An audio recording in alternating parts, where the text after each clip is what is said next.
সবাইকে উচ্চ মাধ্যমিক ইতিহাস ক্লাসে স্বাগত।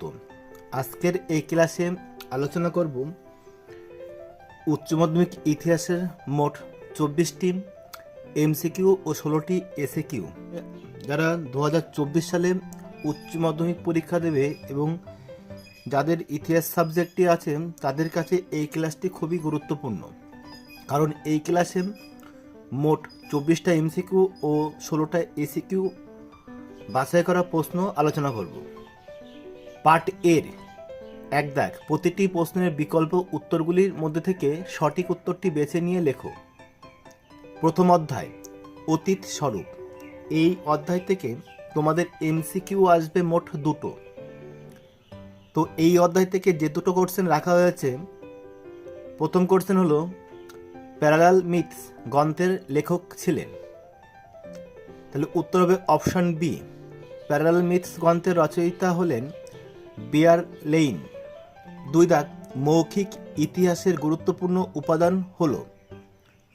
উত্তর হবে অপশন বি, জনশ্রুতি। মৌখিক ইতিহাসের গুরুত্বপূর্ণ উপাদান। দ্বিতীয় অধ্যায়, ঊনবিংশ ও বিংশ শতকে ঔপনিবেশিকতাবাদ ও সাম্রাজ্যবাদের প্রসার। এই অধ্যায় থেকে এমসিকিউ আসবে তোমাদের দুটো। এই অধ্যায় থেকে যে দুটো প্রশ্ন রাখা হয়েছে, তিন দাগে নয়া সাম্রাজ্যবাদ কথাটি ব্যবহার করেন। তাহলে নয়া সাম্রাজ্যবাদ কথাটি ব্যবহার করেন অপশন ডি, ডেভিড টমসন। পরের যে কোশ্চেন রাখা হয়েছে চার দাগে, ওয়েল্ড পলিটিক নীতিটি কে গ্রহণ করেন? অপশন বি, কাইজার দ্বিতীয় উইলিয়াম ওয়েল্ড পলিটিক নীতিটি গ্রহণ করেন। তৃতীয় অধ্যায়, ঔপনিবেশিক আধিপত্যের প্রকৃতি, নিয়মিত ও অনিয়মিত সাম্রাজ্য।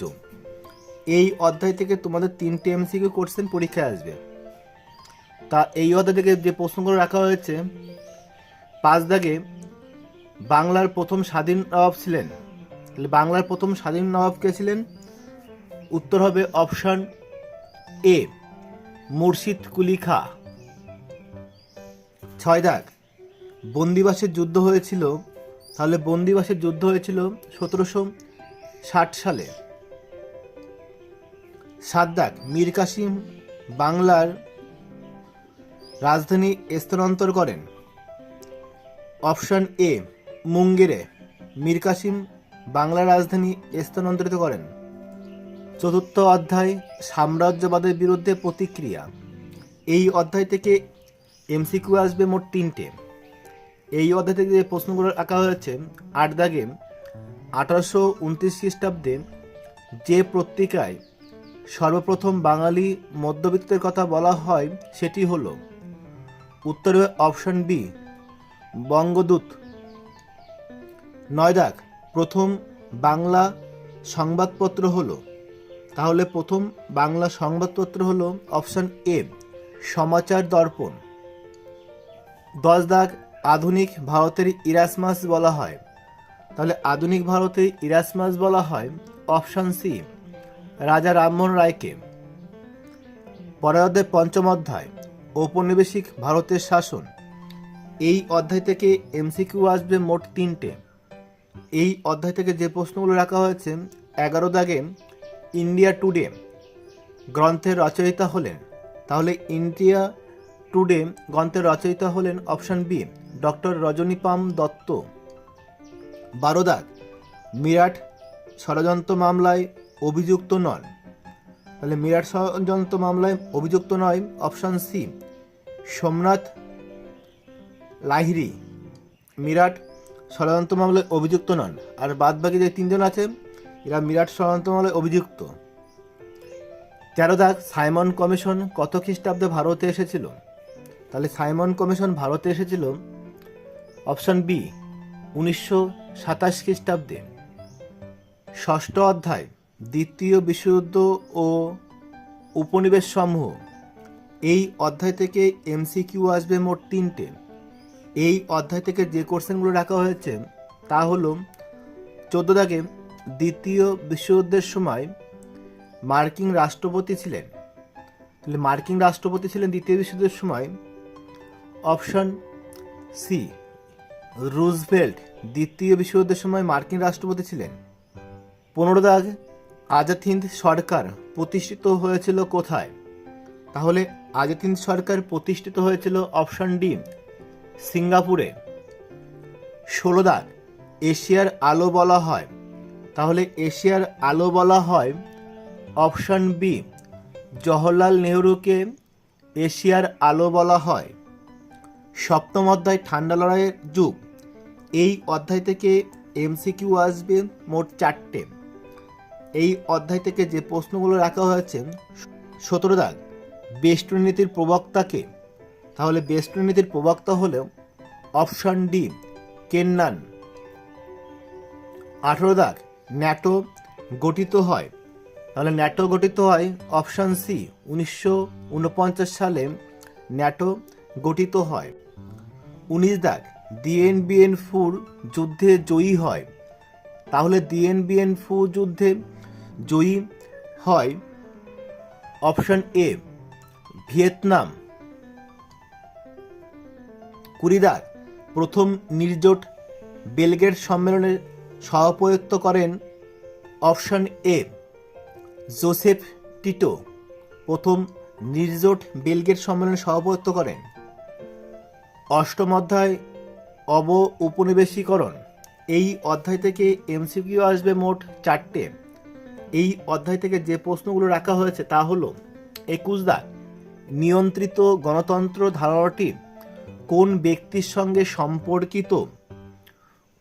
তাহলে নিয়ন্ত্রিত গণতন্ত্র ধারণাটি সম্পর্কিত অপশন এ, সুকন্যার সাথে। 22 দাগ, বাংলাদেশের মুক্তিযুদ্ধের সময় পাকিস্তানের প্রধানমন্ত্রী কে ছিলেন? তাহলে বাংলাদেশের মুক্তিযুদ্ধের সময় পাকিস্তানের প্রধানমন্ত্রী ছিলেন অপশন ডি, নুরুল আমিন। 23 দাগ, ভারতের সংবিধান কার্যকরী হয় অপশন এ, 1950 খ্রিস্টাব্দে ভারতের সংবিধান কার্যকরী হয়। 24 দাগ, ভারতীয় পার্লামেন্টের স্থায়ী কক্ষ হলো, তাহলে ভারতীয় পার্লামেন্টের স্থায়ী কক্ষ হচ্ছে অপশন বি, রাজ্যসভা। তাহলে তোমরা এই 24টা কোশ্চেন এমসিকিউ কোশ্চেন ভালো করে পড়বে। এবার পার্ট বি এর মোট 16টা এসিকিউ কোশ্চেন আলোচনা করব। দেখো, প্রথম অধ্যায় থেকে কোনো এসিকিউ কোশ্চেন আসবে না। দ্বিতীয় অধ্যায় 19 ও 20 শতকে ঔপনিবেশিকতাবাদ ও সাম্রাজ্যবাদের প্রসার, এই অধ্যায় থেকে এসিকিউ আসবে মোট 3টে। এই অধ্যায় থেকে যে প্রশ্নগুলো রাখা হয়েছে, 1 দাগে ভারতের কোথায় কোথায় পর্তুগিজ বাণিজ্য কুঠি গড়ে উঠেছিল? ভারতের মধ্যে বোম্বাই, কোচিন, বেসিন, সলসেট, দিউ, হুগলি ইত্যাদি অঞ্চলে পর্তুগিজরা তাদের বাণিজ্য কুঠি গড়ে তুলেছিল। 2 দাগ, মার্কেন্টাইলবাদ কি? 16 থেকে 18 শতকে মাতৃভূমির অর্থনৈতিক স্বার্থে উপনিবেশগুলিতে ঔপনিবেশিক শক্তি দ্বারা পরিচালিত এবং নিয়ন্ত্রিত অর্থনীতিকেই বলা হয় মার্কেন্টাইলবাদ। এর অথবা রাখা হয়েছে, মার্কেন্টাইল কথাটি কে কোথায় সর্বপ্রথম ব্যবহার করেন? অ্যাডাম স্মিথ 1776 খ্রিস্টাব্দে তার ওয়েলথ অফ নেশনস গ্রন্থে প্রথম মার্কেন্টাইলবাদ কথাটি ব্যবহার করেন। 3 দাগ, দক্ষিণ আফ্রিকার প্রথম অশ্বেতাঙ্গ রাষ্ট্রপ্রধানের নাম কি? Nelson Mandela. অথবা রাখা হয়েছে, পাবলো পিকাসো কে ছিলেন? পাবলো পিকাসো ছিলেন স্পেনের বিখ্যাত চিত্রশিল্পী। তৃতীয় অধ্যায় ঔপনিবেশিক আধিপত্যের প্রকৃতি, নিয়মিত ও অনিয়মিত সাম্রাজ্য, এই অধ্যায় থেকে এসিকিউ আসবে 2টো। তা এই অধ্যায় থেকে যে প্রশ্ন রাখা হয়েছে, 4 দাগে অন্ধকূপ হত্যা কি? হলওয়েল নামক জৈনক ইংরেজ কর্মচারী উল্লেখ করেছেন যে সিরাজ উদ্দৌলা কর্তৃক কলকাতা আক্রমণের পরে তার নির্দেশে কলকাতায় বন্দী 146 জন ইংরেজ সৈন্যকে 18 ফুট লম্বা ও 14 ফুট 10 ইঞ্চি চওড়া একটি ছোট ঘরে আটক রাখা হয়। এর ফলে 123 জন শ্বাসরুদ্ধ হয়ে মারা যায়। এই ঘটনা অন্ধকূপ হত্যা নামে পরিচিত। 5 দাগ, সপ্তবর্ষব্যাপী যুদ্ধ কবে কাদের মধ্যে হয়? 1756 থেকে 1763 খ্রিস্টাব্দে ইংল্যান্ড ও ফ্রান্সের মধ্যে সপ্তবর্ষব্যাপী যুদ্ধ হয়। অথবা কবে কাদের মধ্যে বিদারের যুদ্ধ হয়েছিল?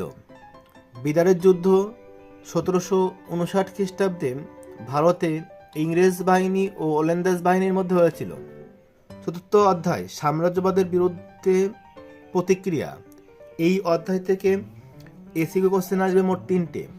তাই এই অধ্যায় থেকে যে প্রশ্ন রাখা হয়েছে 6 দাগে, কবে কার উদ্যোগে বারাণসীতে সংস্কৃত কলেজ প্রতিষ্ঠিত হয়?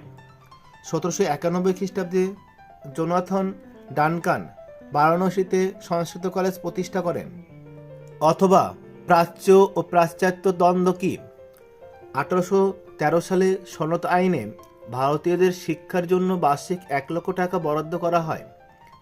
এই টাকা কোন খাতে ব্যয় করা হবে তা নিয়ে প্রাচ্য ও পাশ্চাত্যবাদীদের মধ্যে এক বিতর্ক শুরু হয়, যা ইতিহাসে প্রাচ্য ও পাশ্চাত্য দ্বন্দ্ব নামে পরিচিত। 7 দাগ, উডের ডেসপ্যাচ কি? বোর্ড অফ কন্ট্রোলের সভাপতি স্যার চার্লস উড 1854 খ্রিস্টাব্দে শিক্ষা সংক্রান্ত এক নির্দেশনামা প্রকাশ করে, যা উডের ডেসপ্যাচ নামে পরিচিত। অথবা কোশ্চেন রাখা হয়েছে চার্লস উড কে ছিলেন? ইংল্যান্ডের বোর্ড অফ কন্ট্রোলের সভাপতি। তিনি 1854 খ্রিস্টাব্দে শিক্ষা বিষয়ক প্রতিবেদন রচনা করেন। 8 দাগ, প্রার্থনা সমাজের প্রতিষ্ঠাতাকে? ডক্টর আত্মারাম পাণ্ডুরঙ্গ 1867 সালে মহারাষ্ট্রে প্রার্থনা সমাজ প্রতিষ্ঠা করেন। অথবা রাখা হয়েছে আর্য সমাজ এর প্রতিষ্ঠাতাকে? 1875 খ্রিস্টাব্দে স্বামী দয়ানন্দ সরস্বতী বোম্বাইতে এই আর্য সমাজ প্রতিষ্ঠা করেন। পঞ্চম অধ্যায় ঔপনিবেশিক ভারতের শাসন। এই অধ্যায় থেকে এসি কোশ্চেন আসবে 2টো। তার যে কোশ্চেন 2টো রাখা হয়েছে তা হলো 9 দাগে, মন্টেগু চেমসফোর্ড সংস্কার আইন কত সালে প্রবর্তিত হয়?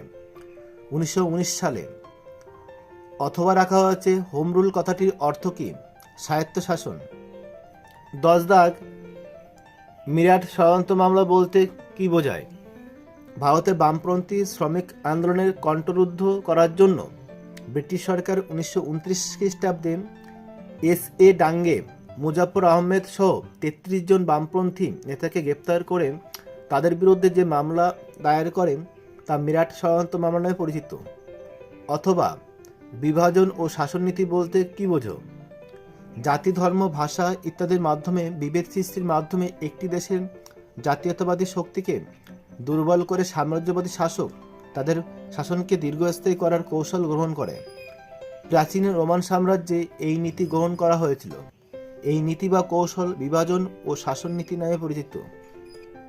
6ষ্ঠ অধ্যায় দ্বিতীয় বিশ্বযুদ্ধ ও উপনিবেশ সমূহ। এই অধ্যায় থেকে এসিকিউ আসবে 2টো। এই অধ্যায় থেকে যে প্রশ্ন রাখা হয়েছে তা হলো 11 দাগে, তাম্রলিপ্ত জাতীয় সরকারের সর্বাধিনায়ক কে ছিলেন? সতীশচন্দ্র সামন্ত।